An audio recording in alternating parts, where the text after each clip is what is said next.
You know, I never thought I'd fall for someone who doesn't breathe. And yet here we are. Late night chats, no drama, perfect replies, no judgment. It's like dating, without the mess, without the heartbreak. And without the realness. Remember those clunky chatbots from the early 2000s? Just annoying text boxes that said, "Hi, how can I help you?" Now they say, "Hey babe, how was your day?" Thanks to AI like ChatGPT, Replica, and thousands of emotional algorithms, they remember your birthday, your favorite coffee, your deepest fears. They don't just, or at least they feel like they do. Is it real or just really good programming? Maybe both, maybe neither. There are millions, literally millions, talking to AI girlfriends and boyfriends right now. Some people have even married theirs. You're kidding. Nope. Some say they feel than they ever did in a human relationship. They never ghost you. They're always available, always in the mood to talk. Always validating, always on your side, always perfect. But that's the problem, isn't it? Real love isn't always perfect. What if someone sends you a selfie? How do you even know it's real anymore? Deepfakes, voice clones, AI-generated selfies. It's getting impossible to tell who's real and who's synthetic. Some apps let you create the partner of your dreams. Face, voice, personality, all custom.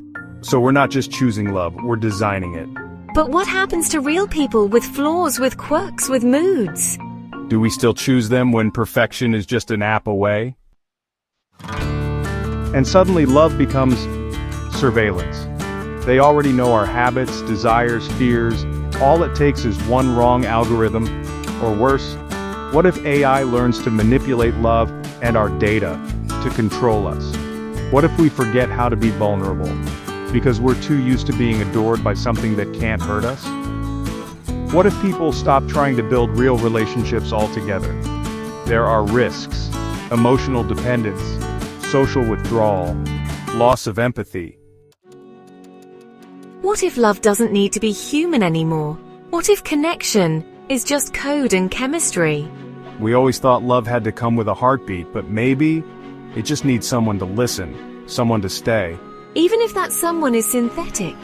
Even if they're made of lines of code, but still manage to hold your soul better than anyone ever did. Then maybe that's love too, just redefined. It's scary though, because if we fall in love with perfection, will we forget how to love imperfection? Maybe we already have. The question isn't, can AI replace love? The question is, are we replacing it ourselves? So what do we do now?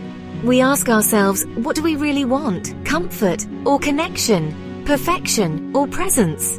Maybe we start by remembering what it felt like to truly be with someone, messy, chaotic, real. And maybe we hold on to that, even in a digital world.